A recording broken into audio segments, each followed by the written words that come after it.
இயேசு கிறிஸ்துவின் இனிய நாமத்தில் அன்பின் காலை வாழ்த்துக்கள். நாம் தொடர்ச்சியாக தேவனை அறிதலை குறித்து நாம் சிந்தித்து வருகிறோம். இந்த நாளிலும் கூட தேவன் எல்லாம் அறிந்தவர் என்பதை குறித்து நாம் சிந்திக்க இருக்கிறோம். ஆதாரமாக ஏசாயா 40வது அதிகாரம் 14வது வசனத்தை பார்க்கும் பொழுது, தமக்கு அறிவை உணர்த்தவும், தம்மை நியாய வழியிலே உபதேசிக்கவும், தமக்கு ஞானத்தை கற்றுக் கொடுக்கவும், தமக்கு விவேகத்தின் வழியை அறிவிக்கவும் அவர் யாருடைய ஆலோசனை பண்ணினார் என்று பார்க்கிறோம். தேவன் எல்லா காலத்திற்கும் உள்ள எல்லாவற்றையும் அறிந்தவர். தேவன் அனைத்தையும் மெய்யாக அறிந்தவர். சங்கீதம் 147:5 பார்க்கும் பொழுது அவருடைய அறிவு அளவில்லாதது. தேவன் தான் படைத்த எல்லாவற்றையும் அறிந்தவர். எல்லாவற்றையும் அப்படின்னா இந்த உலகத்தில் இருக்கிற 800 கோடி பேர் மனுஷன் இருக்கிறாங்கன்னா ஒவ்வொரு நபரையும் தனித்தனியாக தெரியும். அது மாத்திரம் இல்லை, இந்த உலகத்தில் இருக்கிற ஒவ்வொரு பறவையும் தனித்தனியாக தெரியும். கொக்கை பற்றி தெரியும், காக்காவை பற்றி தெரியும், சிட்டுக்குருவியை பற்றி தெரியும்.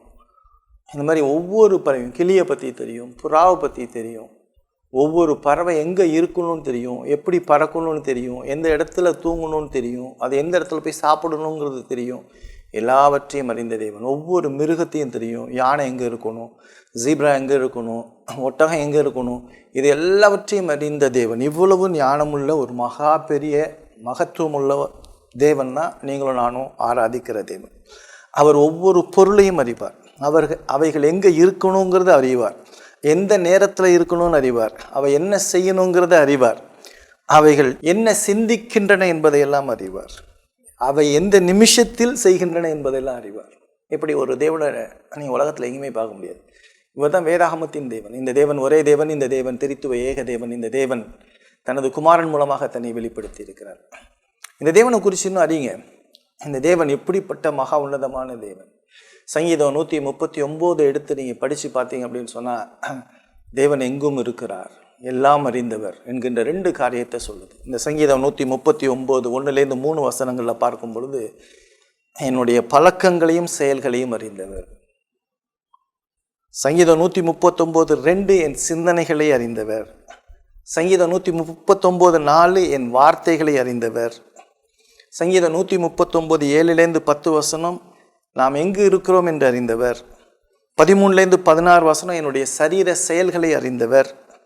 139:21-24 என் ஆன்மாவை குறித்து அறிந்தவர்.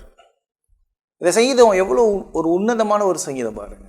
என்னை அக்கு வேற ஆணி வேற ஆண்டவருக்கு தெரியும். அவருடைய ஞானத்தில் இந்த உலகத்தில் இருக்க எதுவுமே மறைக்கப்பட முடியாது. நான் உட்காந்துருந்தா தெரியும், ஏந்திரிச்சா தெரியும், படுத்திருந்தா தெரியும், வானத்துக்கு ஏறினா தெரியும், பூமியின் கடையாந்தரங்களுக்கு போனால் தெரியும். இப்படிப்பட்ட உன்னதமான தேவன்லாம் நீங்களும் நானும் வணங்குகிற தேவன் என்பது தெரியுமா? இப்படிப்பட்ட தேவனை நீங்கள் அறிஞ்சிருக்கீங்களா? இவைகள் அனைத்தும் அறிந்த தேவன். எவ்வளோ மகிமையான மகத்துவமான ராஜரீகம் கொண்ட ராஜாதி ராஜாவாகிய இந்த மகிமையான தேவனை நீங்கள் அறிந்திருக்கிறீர்களா? என்னுடைய வாழ்க்கையில் எல்லாவற்றையும் அறிந்தவர். என் வாழ்க்கையில் இப்போ என்னென்னலாம் நடந்துட்டு இருக்குங்கிறதெல்லாம் அறிஞ்சவர். என்னுடைய சிந்தனைகளை என்ன தோன்றுதுங்கிறது அறிஞ்சவர். என் நாவில் சொல் பிறவாததற்கு முன்னே அதையெல்லாம் கர்த்தாவே நீர் அறிந்திருக்கிறீர். என்னுடைய சிந்தனைகள் எல்லாம் அறிந்தவர். எவ்வளவு மகா பயங்கரமான தேவன். இந்த தேவன் ஒரு நாள் உங்களை என்னை நியாயத்தில் கொண்டு வந்து நிறுத்துவார். நியாயத்தில் கொண்டு வந்து நிறுத்துவார் அப்படின்னு சொன்னால், நம்ம பிறந்தலேருந்து சாகிற வரைக்கும் இப்படி வீடியோவில் பார்க்குற மாதிரி எல்லாத்தையும் போட்டு காட்டுவார். நம்மளுடைய அக்கிரமங்கள் அநியாயங்கள் எல்லாம் சின்னதுலேருந்து பிறந்ததுலேருந்து சாகிற வரைக்கும் ஆண்டு போட்டு காட்ட போகிறார். மறந்துடாது, இவருக்கு தெரியாதுங்கிறது எதுவுமே கிடையாது. தேவனுடைய நியாய தீர்ப்பு நாள் பயங்கரமாக இருக்கும். மனம் திரும்புங்க, எல்லாம் அறிந்த தேவன் உன்னை பார்த்து கொண்டு இருக்கிறார். இந்த தேவன் நம்முடைய பாவங்களிலிருந்து மன்னிப்பதற்காக தனது குமாரனாகிய இயேசு கிறிஸ்துவை அவர் அனுப்பி உங்களுக்காக எனக்காக சிலுவையிலே மரித்து அடக்கம் பண்ணப்பட்டு உயிர்த்தெழுந்தார். அவர் உன்னை நேசிக்கிறார். அவருடைய பாவங்களிலிருந்து மன்னிக்க வல்லமையுள்ளவராக ஆவலுள்ளவராக இருக்கிறார். மனம் திரும்பி இயேசு கிறிஸ்துவை விசுவாசிக்க கர்த்தர் கிருபையும் இரக்கமும் பாராட்டுவாராக. ஆமென்.